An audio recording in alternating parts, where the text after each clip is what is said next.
আল্লাহর নবী কত বড় দানশীল ছিলেন। নবীজির কাছে একজন ভিক্ষুক আইসা ভিক্ষা চাইল। আইসা মাত্রই নবী বলতেছেন, আমার কাছে তো কোনো ভিক্ষা দেওয়ার কিছুই নাই, কিন্তু আমি তোমাকে খালি হাতে কেমন করে ফেরত দেব? আমি তো কাউকে খালি হাতে ফেরত দেই না। ঠিক আছে, ওই যে দেখো আমার মেয়ে খাতুনে জান্নাত ফাতেমার ঘর, তুমি ফাতেমার কাছে যাও, যায় তুমি বলবা আমি নবী তোমাকে পাঠাইছি, আমার মেয়ে যেন তোমাকে কিছু দিয়া সাহায্য করে। ফকির বলতেছে, নবী গো, আপনি যে আপনার মেয়ের বাড়িতে আমাকে পাঠাইতেছেন, এর একটা দলিল দেন, প্রমাণ দেন, প্রমাণ। আল্লাহর নবী বলেন, প্রমাণ কি দিব? বলে আপনার একজন সাহাবীকে পাঠায় দেন। সাথে সাথে মায়ার নবী তার একজন সাহাবী হযরত সালমান ফারসি রাদিয়াল্লাহু তাআলা আনহু 350 বছর যিনি হায়াত পেয়েছিলেন, 190 বছর বয়সে যিনি কালেমা পড়ে মুসলমান হয়েছেন, আল্লাহর নবী বলে, সালমান তুমি ভিক্ষুকের সাথে আমার মেয়ে ফাতেমার বাড়িতে যাও রে। সালমান ফারসি ভিক্ষুকের সাথে ফাতেমার বাড়িতে আইসা হাজির। ডাক দিয়ে বলতেছে, ভিক্ষুক মাগো, ভিক্ষা চাই, নবীর কাছে চেয়েছিলাম কিছু নাই, আল্লাহর নবী তোমার কাছে পাঠিয়ে দিছেন, কিছু আসেনি, আমাকে সাহায্য দাও।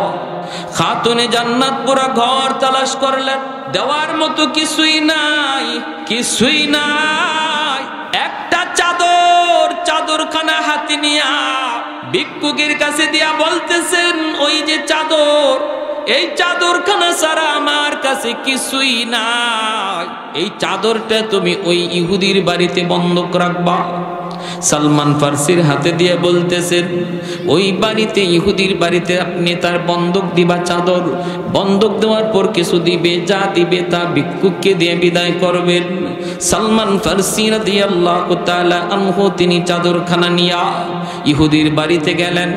যায় তিনি চাদরটা ইহুদিকে ডাক দিয়া বলেন, চাদরটা বন্ধক রাখো, কিছু দাও, ভিক্ষুককে বিদায়, আমি এখনো মুসলমান হচ্ছি না। তাওরাত কিতাবের ভিতরে লেখা আছে, আখিরি জমানার নবীর কাছে একদিন এক ভিক্ষুক আসবে ভিক্ষা নেওয়ার জন্য। নবী তারে দিতে চাইবেন, কিন্তু কিছুই পাবেন না, তামাম ঘর তালাশ করে কিছুই পাবেন না। তারপরও তারে খালি হাতে ফেরত না দিয়া মেয়ের বাড়িতে পাঠাবেন। মেয়েও ঘর তালাশ করে কিছুই পাবে না, একটা চাদর দিবে বন্ধক রাখার জন্য কোনো এক ইহুদির বাড়িতে। ওরে সালমান, আমি চাদরখানা দেখে চিনে ফেলেছি, এই চাদরটা হলো মুহাম্মাদুর রাসূলুল্লাহর মেয়ে খাতুনে জান্নাত ফাতেমার চাদর। অতএব যেই আলামতটা আমার পাওয়া এখনো বাকি ছিল, এই আলামতটাও আমি পায়া গেছি, আমাকে এখনই তাড়াতাড়ি কালেমা পড়ায়া মুসলমান বানায় দাও। হালিমা সাদিয়া মায়ার নবীকে কুলে নিয়া যখন উটের পিঠে বসবেন, ছোট্ট বাবু নবীজি, নবীকে নিয়ে তিনি নিয়ে যাবেন, উটের পিঠে উঠছেন। এইবার হালিমার স্বামী ডাক দিয়ে কয়, ও হালিমা গো, ও হালিমা চলো বাড়ি যাই, কিছু পাইছনি? হালিমা সাদিয়া বলতেছে, স্বামী গো, কিছু না, চেহারাটা একবার তাকায় দেখো, চেহারা দেখলে মনে হয় আমরা সব পায়া গেছি। এবার উঠে চল চল, যতই পিটায় যতই পিটায়, উঠ নড়ে না চড়ে না, উঠ নড়ে না চড়ে না, উঠে চল চল, উঠ নড়ে না চড়ে না, হাঁটবে দূরের কথা। এইবার উঠ আল্লাহর কাছে জবান চাই, মালিক। খাসাইসুল কুবরা নামক কিতাবের ভিতরে আল্লামা জালালউদ্দিন সুয়ুতি লিখেন, যেই মাত্র উটকে পিটানি দিছে, উট কাঁদে আর কয়, মালিক, ও মালিক, তুমি তো জবান দিয়েছো মানুষকে, আমি উটকে জবান তুমি দেও নাই, এজন্য আমার কোনো আপত্তি নাই, অভিযোগ নাই, কিন্তু মালিক অল্প টাইমের জন্য আমি উটের জবানটা একটু খুলে দিবানি, আমি আমার দুনিয়ার মালিকের সাথে কিছু কথা বলবো। আল্লাহর হুকুমে উটের জবান আল্লাহ খুলে দিলে, উট ডাক দেয়া কই, মালিক, আমাকে যতই পিটাও যতই মারো, আমি উট কিন্তু নড়বো না চড়বো না গো, কারণ তোমার বিবি, তোমার স্ত্রী কাকে কুলে নিয়া তোমার পিছনে বসছে, তুমি তারে না চিনলেও আমি উট তারে চিনে ফেলেছি। ইনি দয়ার নবী, রহমতের নবী, মায়ার নবী, যেই নবীর উসিলায় আল্লাহ কায়নাত সৃষ্টি করেছে। ওই নবীকে যদি তোমার পিছনে বসাও বেয়াদবি হয়, মালিক বেয়াদবি হয়, তুমি পিছনে চলে যাও। মায়ার নবীকে সামনে বসাও, আমাকে মারা লাগবে না, আমি উট দ্রুত বেগে দৌড়াইতে থাকব। হালিমা সাদি আল্লাহ নবীকে লইয়া যেই মাত্র উটের সামনে চলে আসলেন, স্বামী পিছনে চলে গেলেন। উটটা দ্রুত উঠে গেল, উইটা উট রওনা দিবে, তখন আবার ডাক দিয়ে কই, মালিক আমি উটের লাগামটা মক্কায় আসার সময় তোমার হাতে ছিল, এখন যেহেতু রহমাতুল লিল আলামিন আমি উটের পিঠে বসছে গো, আমি উটের লাগামটা নবীর নরম হাতে তুমি ধরা দাও। কারণ নবী যখন যার পিঠে উঠছে কায়নাতে সেই শ্রেষ্ঠ হয়ে গেছে। আমার পিঠে নবী জীবনের প্রথম উঠল, আমি উট পৃথিবীর সকল উটের আগে চলে যাব, আমার মর্যাদা বেড়ে যাবে। আমি উটের লাগামটা নবীর হাতে ধরে দাও। যেই মাত্র নবীর হাতে উটের লাগাম ধরাইছে, উটটা বিদ্যুতের বেগে চলা শুরু হইছে। 10,000 ইয়ামেনের কাফেলা মক্কার জমিনে আসলো। আবু জাহেল খবর পেয়ে রাস্তায় দাঁড়িয়ে গেল, ওই লোকগুলা যদি মুহাম্মদের কাছে যায় কালেমা পড়ে মুসলমান হয়ে যাবে, না মুহাম্মদের কাছে যাইতে দেয়া যাবে না। রাস্তার পাশে দাঁড়ায় দাঁড়ায় আবু জাহেল তাদের অপেক্ষায় রয়েছে। ইয়ামেনের 10,000 কাফেলা যখন রাস্তার মধ্যে নেতাকে পেয়ে গেল, মক্কার নেতা ডাক দিয়ে বলতেছে, নেতা তুমি এখানে দাঁড়িয়ে দাঁড়িয়ে কি করো? আবু জাহেল কয়, আমি তো তোমাদের জন্যই দাঁড়ায় আছি। কেন? কয়, আমাদেরই এক ভাতিজার নাম তার মুহাম্মদ, এমন এমন কথা বলে যেই কথা শুনলে পরে বাপ বেটায় ঝগড়া হয়, ভাই ভাই ঝগড়া হয়। তোমরা মক্কায় আসছো, চলে যাবা, কিন্তু মুহাম্মদের সাথে দেখা করবা না। মুহাম্মদ মস্ত বড় পাগল। নাউজুবিল্লাহ, আর একটু জোরে নাউজুবিল্লাহ। আবু জাহেল নবীকে কি কইছে? জোরে বলেন। মুহাম্মদ পাগল, পাগলের কাছে যাও না। লোকগুলা কই, ঠিক আছে নেতা, তোমার কথা কি আমরা ফালাইতে পারি, তুমি নিশ্চিন্তে বাড়িতে চলে যাও, আমরা মুহাম্মাদুর রাসূলুল্লাহর কাছে যাব না। আবু জাহেলকে বাড়িতে পাঠিয়ে দিল। এইবার তার একজন আর একজনকে জিজ্ঞেস করে, দোস্ত জীবনে কত পাগলই তো দেখলাম, এটা আবার কেমন পাগল? যেই পাগলের কাছে যাইতে আবু জাহেলের মতো নেতা রাস্তায় দাঁড়ায় রয়েছে আমাদেরকে নিষেধ করার জন্য, মনে হয় জানতেন কোনো পাগল হবে না। না না, এমন পাগল না দেখে ইয়ামেন যাওয়া যায় না। দোস্ত তুমি কি বলো? একজন একজন করে সবাই কয়, হ পাগল, এটা কেমন পাগল দেখা লাগবে, কারণ নেতা রাস্তায় দাঁড়ায় দাঁড়ায় পাগল দেখতে নিষেধ করে। ইয়ামেন যাব না পাগল না দেখা। বলুন তো আবু জাহেল পাগল কইয়া আমার নবী থেকে ওদেরকে দূরে সরাইছে নাকি আগ্রহ আরো বাড়াইছে? মানুষ জাতির অভ্যাসটাই এমন, আল ইনসানু হারিসুন ফিমা মুনিয়া, মানুষকে যেদিকে নিষেধ করা হয় এদিকে আরো বেশি যায়। ওইদিকে হয়তো ছেলে যেতই না, ওই রাস্তা দিয়া যেতই না, কিন্তু বাবা বা কোনো মুরব্বী বা বড় ভাই যখন বলে যে ওই রাস্তা দিয়ে যাস না, আমি একটা সাপ দেখে আসছি, তখন তার যাওয়ার আগ্রহ আগের চেয়ে আরো ডাবল বাড়ে, ঠিক না? যে এটা কেমন সাপ একটু দেখতে হবে, জাতি সাপ না বেজাতি সাপ একটু দেখতে হবে। হয়তো এই রাস্তা দিয়ে সে যেত না, অন্য রাস্তায় চলে যেত, আগ্রহ বাড়ছে সাপ খাওয়ার কারণে। ঠিক তেমনি ওই মানুষগুলা হয়তো বা তারা খবর পেত না, কিন্তু যখনই আবু জাহেল বলছে এই জেনতেন পাগল না, এই পাগলের কাছে গেলেই বাপ বেটায় ঝগড়া লাগে, ভাই ভাইয়ে ঝগড়া লাগে, স্বামী স্ত্রীতে ঝগড়া লাগে, এরা কই এটা আবার কেমন পাগল রে? এ তো সাধারণ কোনো পাগল হবে না, জীবনে তো বহু পাগল দেখছি, এই পাগল না দেখে যাওয়া যায় না। সিদ্ধান্ত সবাই ফাইনাল, তারা আল্লাহর নবীর কাছে যাবে। যেরকম সুবহানাল্লাহ।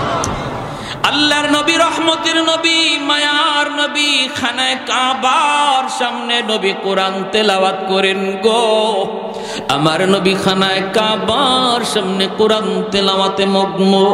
ওই অবস্থায় ইয়ামেনের 10,000 কাফেলা নবীজির সামনে যে দাঁড়ালো।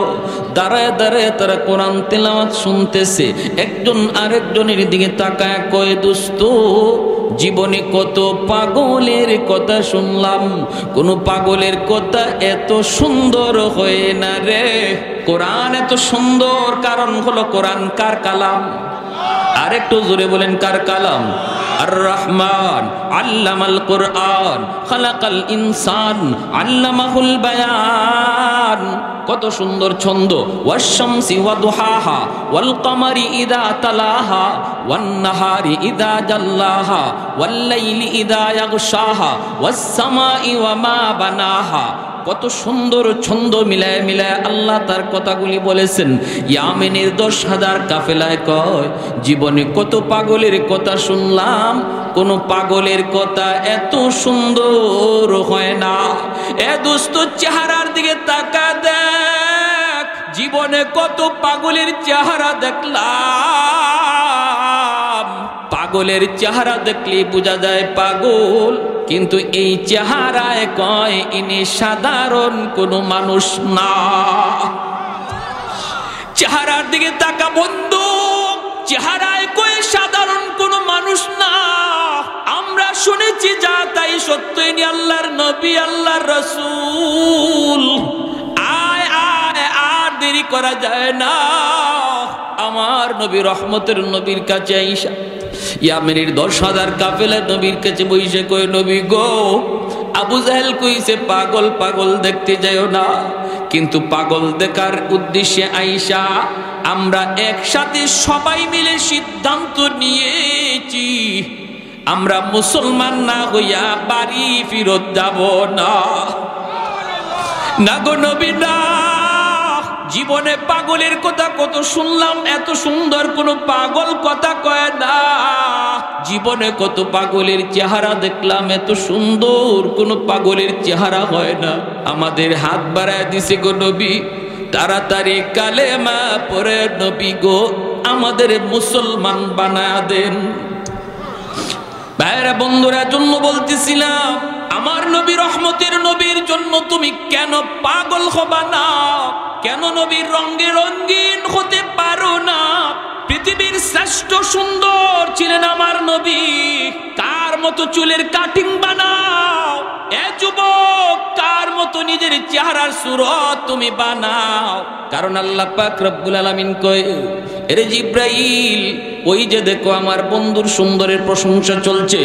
আম্মাদান আম্মাদান বাইরা বন্ধুরা, নবীর দুধমা হালিমা সাদিয়া রাদিয়াল্লাহু তাআলা আনহা আল্লাহর নবীর মা আমেনার ঘরে যেয়ে ঢুকলেন। ঢুকে বলতেছেন, আমেনা গো, এতিম সন্তান জানার পরও আমি নিব, তবুও শুধু এক নজর আমাকে তোমার সন্তান দেখাও। আমেনা মায়ার নবীর এক নজর দেখাইলেন। নবীর দুধমা হালিমা সাদিয়া নবীর চেহারাটা মুবারক দেখার পরই বলতেছেন, ওগো আমেনা, আমি হালিমা জীবনে কত সন্তান দেখেছি।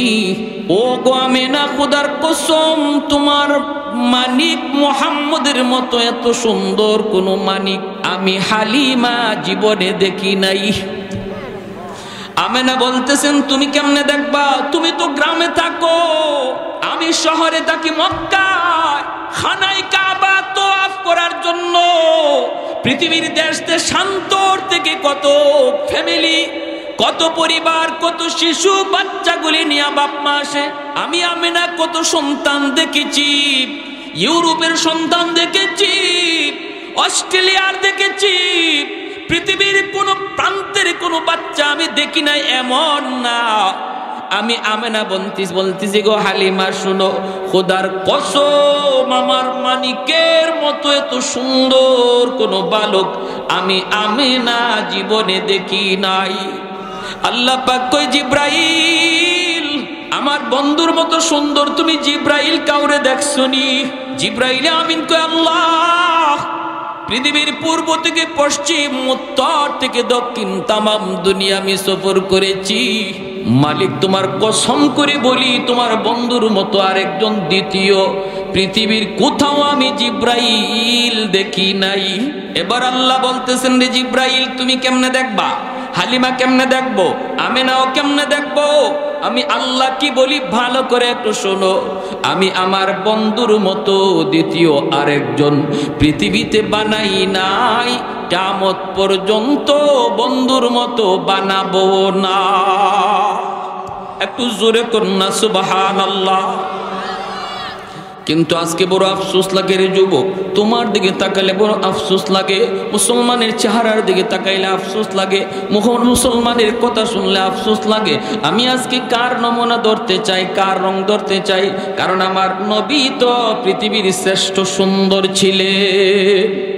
আহা, কত দলে দলে মানুষ কালেমা পড়ে মুসলমান হয়েছে। তুমি যদি সুন্দরের পাগল হও, তুমি যদি সুন্দরের পাগল হও, তাহলে সবার আগে পাগল হওয়ার কথা আমার নবীর, কারণ আমার নবী পৃথিবীর শ্রেষ্ঠ সুন্দর। ঠিক কিনা জোরে কম? কার কাটিং ধরছো? কেমন করে হাত উঠে কানলে দোয়া আল্লাহর সাহায্য আসবে? চুলের নমুনা, দাড়ির কাটিং নমুনা তুমি বানাইছো ওদের, আর সাহায্য চাইবা আল্লাহর কাছে। কেমন করে আল্লাহ তোমার দিকে মুখ ফিরাবে? কেমন করে? আল্লাহ তো মুখ ফিরে অন্যদিকে তাকায় রয়েছে। আল্লাহ নারাজ হয়ে গেছে। আল্লাহ বলতেছে, বান্দা যা, তোর যেভাবে মন চাই এইভাবে চল।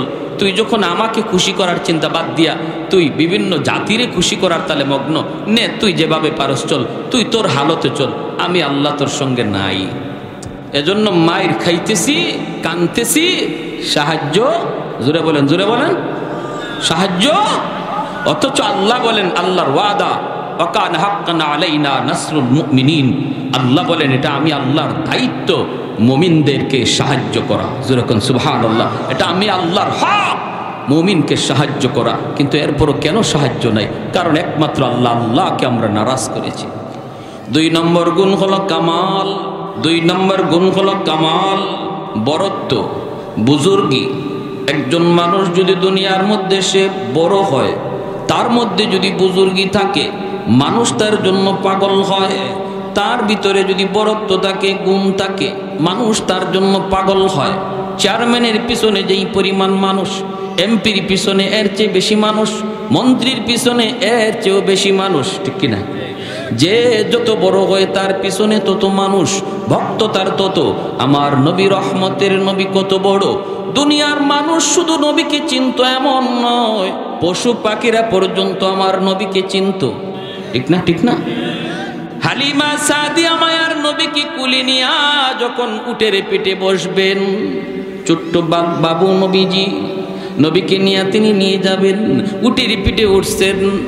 এইবার হালিমার স্বামী ডাক দিয়ে কয়, ও হালিমা গো, ও হালিমা চলো বাড়ি যাই, কিছু পাইছনি? হালিমা সাদিয়া বলতেছে, স্বামী গো কিছু না, চেহারাটা একবার তাকায় দেখো, চেহারা দেখলে মনে হয় আমরা সব পায়া গেছি। এবার উঠে চল চল, যতই পিটায় যতই পিটায়, উঠ নড়ে না চড়ে না, উঠ নড়ে না চড়ে না। উঠে চল চল, উঠ নড়ে না চড়ে না, হাঁটবে দূরের কথা। এইবার উঠ আল্লাহর কাছে জবান চায়, মালিক। খাসাইসুল কুবরা নামক কিতাবের ভিতরে আল্লামা জালালউদ্দিন সুয়ুতি লিখেন, যেই মাত্র উটকে পিটানি দিছে, উট কাঁদে আর কয়, মালিক, ও মালিক, তুমি তো জবান দিয়েছো মানুষকে, আমি উটকে জবান তুমি দেও নাই, এজন্য আমার কোনো আপত্তি নাই, অভিযোগ নাই। কিন্তু মালিক, অল্প টাইমের জন্য আমি উটের জবানটা একটু খুলে দিবানি, আমি আমার দুনিয়ার মালিকের সাথে কিছু কথা বলবো। আল্লাহর হুকুমে উটের জবান আল্লাহ খুলে দিলে, উট ডাক দেয়া কই, মালিক আমাকে যতই পিটাও যতই মারো, আমি উট কিন্তু নড়ব না চড়ব না গো। কারণ তোমার বিবি, তোমার স্ত্রী কাকে কুলে নিয়া তোমার পিছনে বসছে, তুমি তারে না চিনলেও আমি উট তারে চিনে ফেলেছি। ইনি দয়ার নবী, রহমতের নবী, মায়ার নবী, যেই নবীর উসিলায় আল্লাহ কায়নাত সৃষ্টি করেছে। ওই নবীকে যদি তোমার পিছনে বসাও, বেয়াদবি হয়, মালিক বেয়াদবি হয়, তুমি পিছনে চলে যাও, মায়ার নবীকে সামনে বসাও, আমাকে মারা লাগবে না, আমি উট দ্রুত বেগে দৌড়াইতে থাকব। হালিমা সাদি আল্লাহ নবীকে লইয়া যেই মাত্র উটের সামনে চলে আসলেন, স্বামী পিছনে চলে গেলেন, উটটা দ্রুত উঠে গেল, উইটা উট রওনা দিবে, তখন আবার ডাক দিয়ে কই, মালিক আমি উটের লাগামটা মক্কায় আসার সময় তোমার হাতে ছিল, এখন যেহেতু রহমাতুল লিল আলামিন আমি উটের পিঠে বসছে গো, আমি উটের লাগামটা নবীর নরম হাতে তুমি ধরা দাও, কারণ নবী যখন যার পিঠে উঠছে কায়নাতে সেই শ্রেষ্ঠ হয়ে গেছে। আমার পিঠে নবী জীবনের প্রথম উঠল, আমি উট পৃথিবীর সকল উটের আগে চলে যাব, আমার মর্যাদা বেড়ে যাবে, আমি উটের লাগামটা নবীর হাতে ধরে দাও। যেই মাত্র নবীর হাতে উটের লাগাম ধরাইছে, উটটা বিদ্যুতের বেগে চলা শুরু হইছে। ভাইরা বন্ধুরা, এজন্য বলতেছিলাম নবীকে, নবীর বরত্ব মহত্ব শুধু মানুষে জানে এমন নয়, হায়ওয়ানাত পর্যন্ত জানে, ঠিক কিনা? নবীজি মসজিদে নববীতে বসা সাহাবায়ে কেরামদেরকে দ্বীনের তালিম দেন। এইদিকে মসজিদে নববীর অদূরে একটা পাহাড়ি অঞ্চল, ওই পাহাড়ি এলাকার মধ্যে একটা যুবক, একটা ইহুদি যুবক কিছু ছাগল রাখালি করতেছে। হঠাৎ করে গর্তের ভিতর থেকে একটা বাঘ এসে তার একটা ছাগলকে খেয়ে ফেললো। যুবক তখন বলতেছে, এটা কি আশ্চর্যের ব্যাপার, দেখছো এই বাঘ, তুই আমার রিজিক খাইলি কেন? সাথে সাথে বাঘের জবান খুলে গেছে। আল্লামা জালালউদ্দিন সুয়ুতি রহমতুল্লাহ তার খাসাইসুল কুবরা নামক কিতাবের মধ্যে এসেছে, বাঘের জবান খোলার পর বাঘ বলতেছে, যুবক ভুল বলেছ, আমি তোমার রিজিক খাই নাই, আমি আমার রিজিক খেয়েছি। সুবহানাল্লাহ, জোরে কইবেন না? কি বলছে? তোমার রিজিক খাই নাই, আমি আমার রিজিক খাইছি, এটা আমার রিজিক না থাকলে আমার পেটে যাইতো। যুবক বলতেছি, এটা কোন আশ্চর্যের ব্যাপার রে বাবা, বাঘেও দেখা যায় কথা কয়। এমনি বাঘ ডাক দিয়ে কয়, রে যুবক, আমি বাঘ কথা বলা এটা আশ্চর্যের বিষয় নয়, এর চেয়েও বড় আশ্চর্যের বিষয় হলো দ্বীনের নবী, মায়ার নবী মসজিদে নববীতে তিনি দ্বীনের তালিম দিতেছেন, সাহাবায়ে কেরামদেরকে দ্বীন শিখাইতেছেন, আর তুমি এই জঙ্গলে ছাগল রাখালি করো নবীর তালিম বাদ দিয়া, এটা এর চেয়েও বড় আশ্চর্যের বিষয়। এই কথা বলতে ইহুদি যুবক কই, হায় হায়, মদিনার নবীকে আমি ইহুদি যুবক চিনলাম না, কিন্তু জঙ্গলের বাঘ নবীকে ঠিকই চিনল। যুবক তখন কই, রে বাঘ, আমি এখনই আল্লাহর নবীর কাছে যা কালেমা পড়ে মুসলমান হয়ে যাব, কিন্তু আমার উটগুলি, আমার ওই ছাগলগুলি রাখালি করবো কে? ছাগলগুলি রাখালি করবো কে? বাঘ বলতেছে, তুমি নিশ্চিন্তে নবীর দরবারে যাও, তোমার ছাগলের কোনো ক্ষতি হবে না, আমি রাখালি করব। কে রাখালি করবে? ছাগলে রাখালি করবে বাঘ। যুবক কয়, আর বুঝি আমি তোমার কথা বিশ্বাস করলাম না, কেমনে করি? আগে একটা ছাগল খাইছো, আমি বললাম আমার রিজিক কেন খাইছো, তুমি কও তোমার রিজিক খাইছো। এখন ছাগলগুলি যদি তোমার কাছে আমি দিয়ে যাই, আসার পরে দেখবো একটাও নাই, আমি যদি বলি কেন খাইছো, তুমি বলবা তুমি তোমার রিজিক খাইছো, ঠিক না? বাঘ কয়, রে যুবক, একটু মুখ সামলায় কথা কও, তোমরা মানুষ জাতি ওয়াদা ভাঙতে পারো, কিন্তু আমরা হাইওয়ান হলো ওয়াদা ভাঙ্গি না, কথা যখন যারে দেই কথা ঠিক রাখি। তোমরা মেম্বার হওয়ার আগে ওয়াদা দিয়া ওয়াদা ভাঙতে পারো, চেয়ারম্যান হওয়ার আগে ওয়াদা দিয়া ওয়াদা ভাঙতে পারো, এমপি হওয়ার আগে ওয়াদা দিয়া ওয়াদা ভাঙতে পারো, কিন্তু হাইওয়ান সে যদি ওয়াদা দেয় বলে ওয়াদা ভাঙবো না, মানুষ ওয়াদা ভাঙ্গেনি না ভাঙ্গে না? হ্যাঁ, ভাঙ্গেনি না ভাঙ্গে না? চেয়ারম্যান মেম্বার হওয়ার পরে সব দিবে, চেয়ারম্যান হওয়ার পরে দেখা যায় খাইতে খাইতে টয়লেটও খাই না। ময়মনসিং এলাকায় এক লোকে, হুজুর কি কোন আপনি, গম আর টিন আমাদের চেয়ারম্যানের টয়লেট খেয়ে ফেলাইছে। এটা কেমনে? কয় টয়লেটের লাগে টাকা আইছিল, এই টাকাটা খাইয়া ফেলাইছে। গমের টাকা খাইলে যদি গম খাওয়া হয়, টিনের টাকা খাইলে যদি টিন খাওয়া হয়, তো টয়লেটের লাগে যে টাকা আইছিল এটা খাইলে তো টয়লেটই খাইল, ঠিক না? হ্যাঁ, কথা তো যুক্তি আছে, ঠিক কিনা? তো না, কিন্তু ওয়াদা বহুত বড় এক মহৎ গুণ। ওই যুবক বলতেছে, তুমি কি আমার সাথে সত্যি ওয়াদা করো? আমি আপনাদের এলাকার কথা বলছি না, সব চেয়ারম্যান মেম্বার যদি একরকম হয় তাহলে দেশ চলবে কেমনে? ঠিক না ভাই? ভালো চেয়ারম্যান মেম্বার আসেনি না নাই? যারা মানুষের আমানতকে আমানত মনে করে, খিয়ানত করে না, এটা আছে। সব জায়গায় ভালো আছে, মন্দ আছে। যে কথা বলতেছিলাম, যুবক বলে তাহলে ঠিক আছে, আমি তোমার উপরে, তোমার কথার উপরে ভরসা করলাম, ছাগলগুলি আমি তোমার কাছে আমানত রেখে আমি নবীর দরবারে যাইতেছি। যেই মাত্র যুবক আল্লাহর নবীর দরবারে রওনা দেয়, সাথে সাথে আল্লাহ জিব্রাইল আমিনকে নবীজির কাছে পাঠায়া বলতেছে, জিব্রাইল তাড়াতাড়ি আমার বন্ধুকে যায় বলো, আমার বন্ধু যেন মসজিদ থেকে বের হয়। একটা ইহুদি যুবক নবীর কাছে আসতেছে কালেমা পড়ার জন্য, যাকে নবীর দরবারের খবর দুনিয়ার কোনো মানুষ দেয় নাই, দিয়েছে জঙ্গলের একটা বাঘ। ওই যুবককে স্বাগতম জানানোর জন্য আমার বন্ধুকে বলো, সেজন্য মসজিদ থেকে সাহাবীদের লইয়া বের হয়ে যায়। সূরা কন্যা, সুবহানাল্লাহ। তাহলে আমার নবীর দরবারের খবরটা তখন দিয়েছিল কোনো মানুষ না বাঘ? জোরে বলেন। আমার বায়রা বন্ধুরা, যুবক, ওই ইহুদি যুবক যেই মাত্র মসজিদ নববীর সামনে আইসা হাজির, দূর থেকে তাকায় দেখে মসজিদ নববীর বাইরে মায়ার নবী সাহাবায়ে কেরামদেরকে নিয়ে তিনি দাঁড়ায় আছেন। আল্লাহর নবী মাঝখানে দাঁড়ানো, ডান দিকে সাহাবী, বাম দিকে সাহাবী। ওই যুবক অবাক হয়ে তাকায় সবগুলি দৃশ্য দেখতেছে আর আগাইতেছে। নবীজির কাছাকাছি আসা মাত্রই যুবক দেখলো নবীর মুখে মুচকি হাসি। যুবক মনে মনে কয়, হায়, আমি যে নবীর দরবারে আসলাম এই খবর নবীকে জানাইলো কে? সুবহানাল্লাহ। আল্লাহর নবী, রহমতের নবীর দরবারে আইসা হাজির। মায়ার নবী দাঁড়ায় আছেন। কাছে আসা মাত্রই নবী বলতেছেন, রে যুবক, আমি তোমার জন্যই মসজিদে নববীর বাহিরে দাঁড়ায় আছি। যুবক তখন বলতেছে, নবী গো, আমি যে আপনার দরবারে আসতেছি এই খবর আমি ছাড়া আর বাঘ ছাড়া কেউ জানে না। ওগো আল্লাহর নবী, ওগো দ্বীনের নবী, মায়ার নবী, আমি যে আপনার দরবারে আসতেছি এই খবর আমি ছাড়া আর বাঘ ছাড়া কেউ জানে না, কেউ জানে না। তাহলে আমার আসার খবর আপনাকে কে দিল? আল্লাহর নবী বলতেছেন, রে জিবরাইল, তোমাকে যে আমার দরবারের খবর দিয়েছে বাঘ, এই খবর আল্লাহ আমাকে দিয়েছে জিবরাইল মারফতে। আল্লাহু আকবার। যুবক বলতেছে, নবী গো, আমি আর দেরি করতে চাই না, এখনই আমাকে তাড়াতাড়ি কালেমা পড়া মুসলমান বানায় দেন। এজন্য বাইরা তাফসীরের কিতাবের ভিতরে লিখেন, রে যুবক, তুমি কেন আমার নবীর জন্য পাগল হবে না? নবীর রংকে নিজের রং কেন বানাবানা?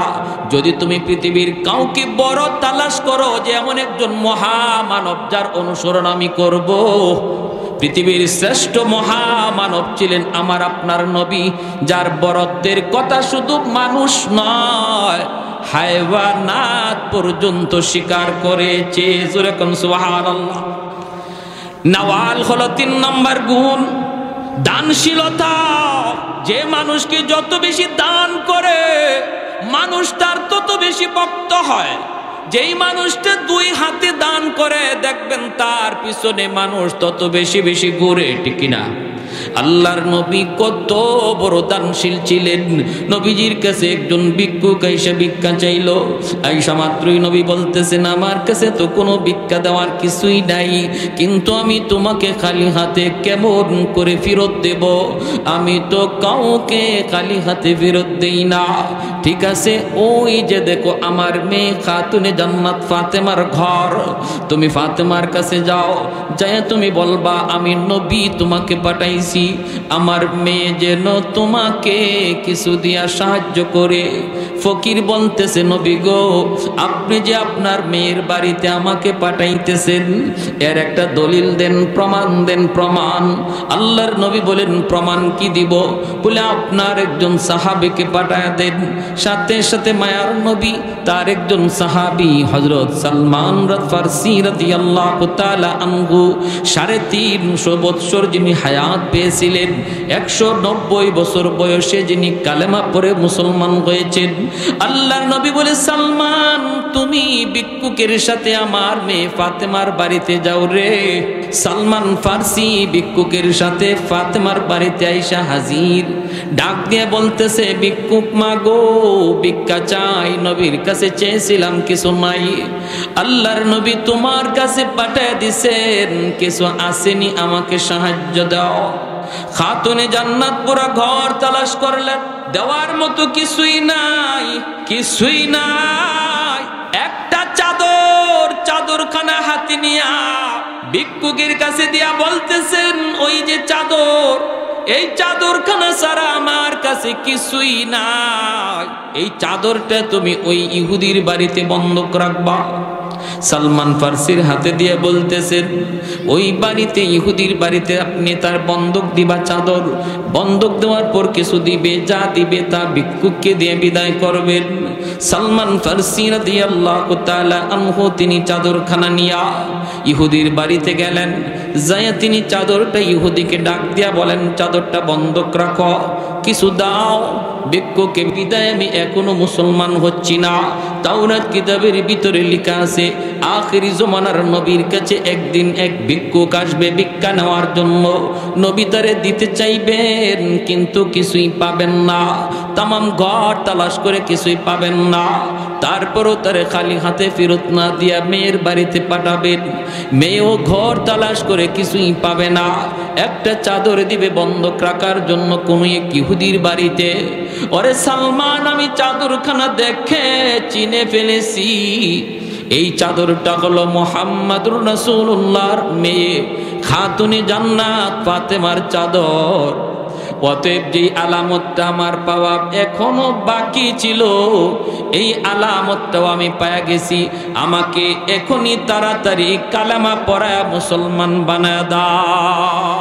আর একটু জোরে কোন সুবহানাল্লাহ। তাহলে আমার নবী দানশীলতা কেমন ছিলেন, নবীজির দান করার গুণ কি পরিমাণ ছিল। তুমি যদি আজকে মানুষের পিছনে ঘুরো কারণ সে দানবীর, তার দিল বড়, তাহলে পৃথিবীর শ্রেষ্ঠ দানবীর মন বড় ছিল আমার নবী, রহমতের নবী, মায়ার নবী। ঠিক কিনা ভাই? এজন্য আল্লাহ বলেছেন, বন্ধু ও বন্ধু তুমি জানাও, তোমার এক সাহাবী সাওবানের শুধু কথায় নয়, তার কথার জবাবে আমি আল্লাহ জানায় দিলাম, তাম পৃথিবীর যে কোনো মানুষ যদি সে তোমার সাথে জান্নাতে থাকতে চায়, আমি আল্লাহ কথা দিলাম, যদি সে তোমার রঙে রং বানায়, তোমার মতে মত বানায়, আমি তাকে তোমার সাথেই জান্নাতে থাকার সুযোগ দিব। এই যে মাদ্রাসা, আপনাদের এলাকার নুরানি তালিমুল কোরআন মাদ্রাসা, কোনো নেতার আদর্শ শেখানো হয় না, এই মাদ্রাসায় আমার নবীর আদর্শ শেখানো হয়। আওয়াজ আসতে কেন? আরেকটু জোরে, আরেকটু জোরে। লেনিন, কার্ল মার্কস, মাও সেতুংয়ের আদর্শ মাদ্রাসায় পড়ানো হয় না, মাদ্রাসায় আদর্শ শেখানো হয় পৃথিবীর শ্রেষ্ঠ মহামানব, শ্রেষ্ঠ আদর্শের অধিকারী নবী মুহাম্মদুর রাসূলুল্লাহর আদর্শ। এজন্য মাদ্রাসার ছাত্র উস্তাদের জুতা ঠিক করে দেয়, মুরব্বীদের শ্রদ্ধা করে। মাদ্রাসার ছাত্র আদব শিখে, কায়দা শিখে, মানুষের সাথে বেয়াদবি করে না, কারণ খুলুক আজিমের অধিকারী নবীর আখলাক তাদেরকে শেখানো হয়। প্যারে হাজিরিন, আমরা যারা এই মাদ্রাসার সাথে জড়িত, একটু বসেন, বেশি কথা বলবো না আমি, অল্প সময়, আর বেশি কথা বলবো না, অল্প সময় একটু বলেন। যারা মাদ্রাসার সন্তান দিছেন, আপনার কি মাদ্রাসার সন্তান দিয়া নিজেরে মনে করতেছেন যে ঠকছেন? যারা মাদ্রাসার সন্তান দিয়েছেন ঠকছেন? আমার আব্বা এক মিনিট, আমার আব্বা একজন সরকারি হেলথ ইন্সপেক্টর, আমার ভাই আইন মন্ত্রণালয়ের সচিব। আমাকে আমার আব্বা যখন স্কুল থেকে মাদ্রাসায় দেন, তখন আমার চাচারা বাধা দিছে, সাবধান, নিপোলাটারে স্কুলে, প্রাইমারি স্কুলে বৃত্তি পাইছে, এই ছেলেটারে তুমি মাদ্রাসায় দিতেছ, জীবনে চলবো কেমনে, খাইব কিভাবে, পরিবার পালবো কি করে? সমাজে এমন কিছু মানুষ আসেনি না নাই, মাদ্রাসায় দিলে নিজে চলবো কেমনে?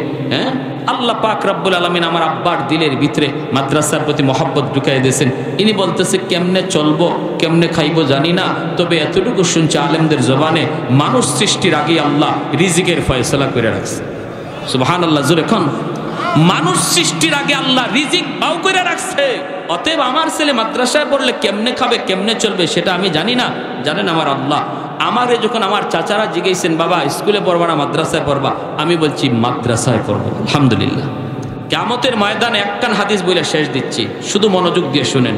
বাপমা জাহান্নামে যাবে, ছেলে হাফেজ হওয়ার কারণে, আলেম হওয়ার কারণে। ইমানের পরে সবচেয়ে বড় মহাদৌলত ইলমে দ্বীন। একজন মুমিনের ইমানের পরে সবচেয়ে বড় দৌলত হলো কোরআন হাদিসের জ্ঞান। এই জ্ঞানের কারণে আল্লাহ যখন তার জান্নাত দিবে, কিছু দূর যাইয়েই কইব আল্লাহ আমার বাপ মা সারা আমি জান্নাতে যাইমু না। আরো আস্তে কোন সুবহানাল্লাহ। আল্লাহ পাক বলবেন যাও জাহান্নাম থেকে তার বাপ মারে তুইলে আনো।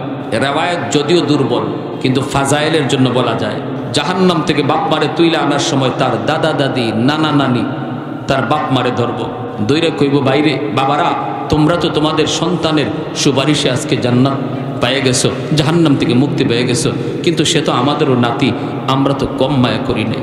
দাদা বলবে আমি কত আদর করলাম, কত মায়া করলাম, কাঁদে লয়া লয়া আমার নাতিরে আমি ঘুরছি। নানায় কইব নানার বাড়িতে যখন আইসে আমি তারে লইয়া কত জায়গায় ঘুরছি, যা চাইছে আমার ভাই তা খাওয়াইছি।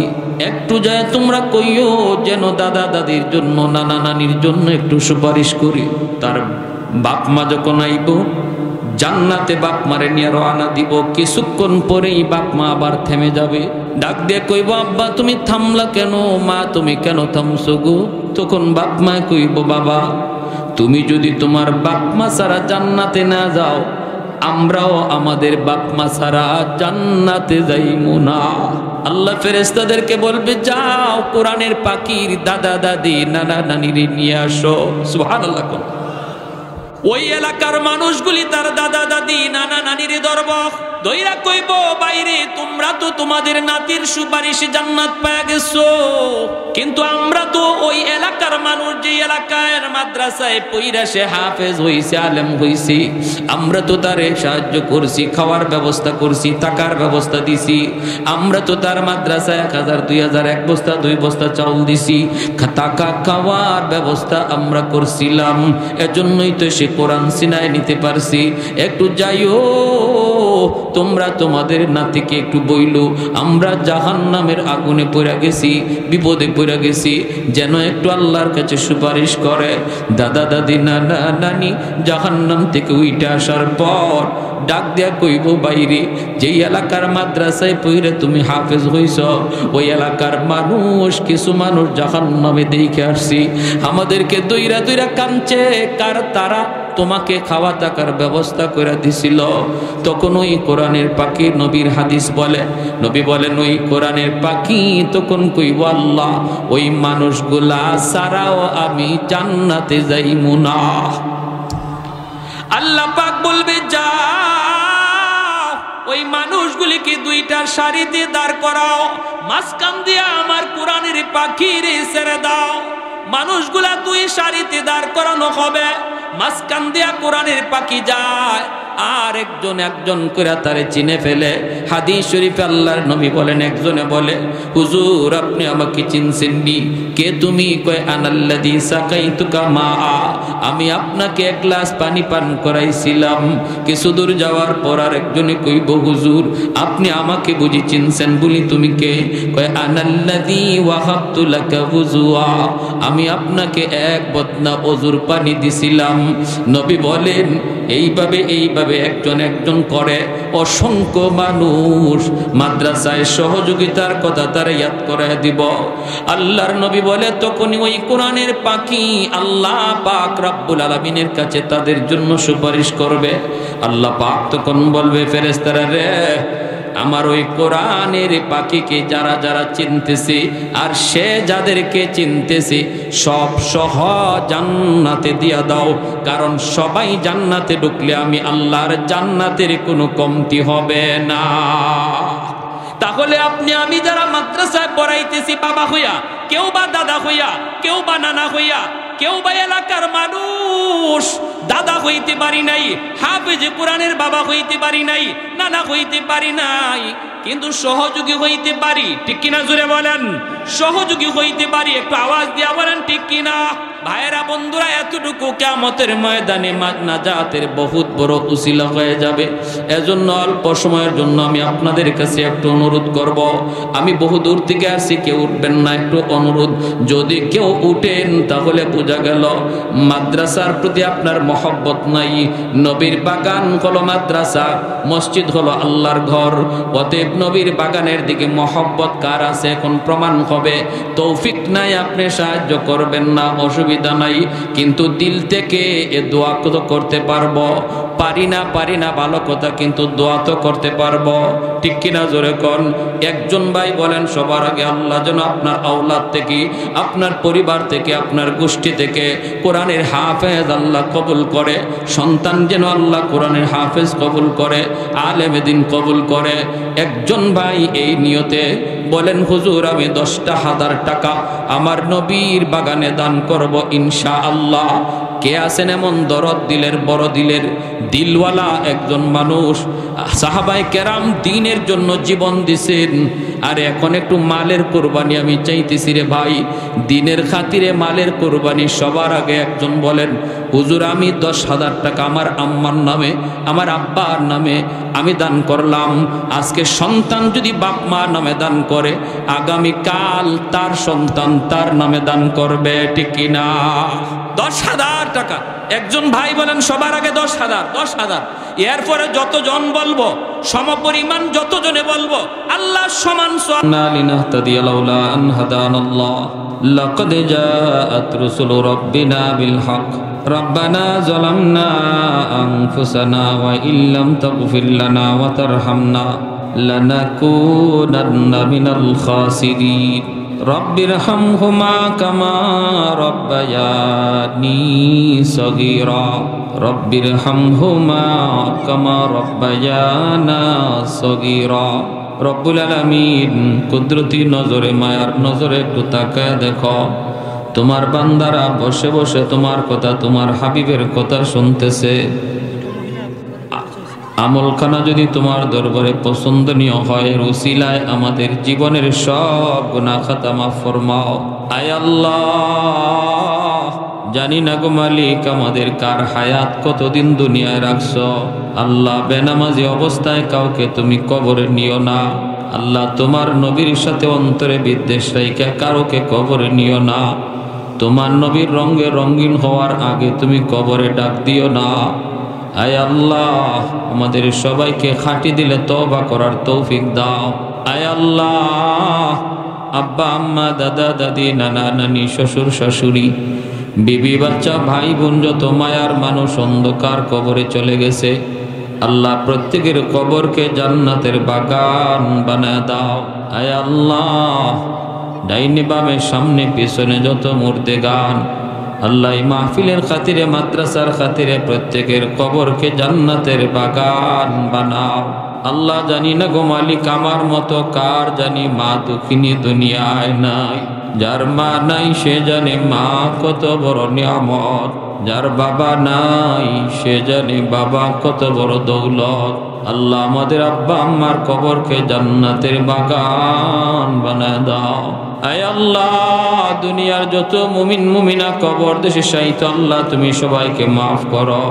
আল্লাহ আমাদের আব্বা আম্মা যাদের জীবিত হায়াতে বরকত দান করো।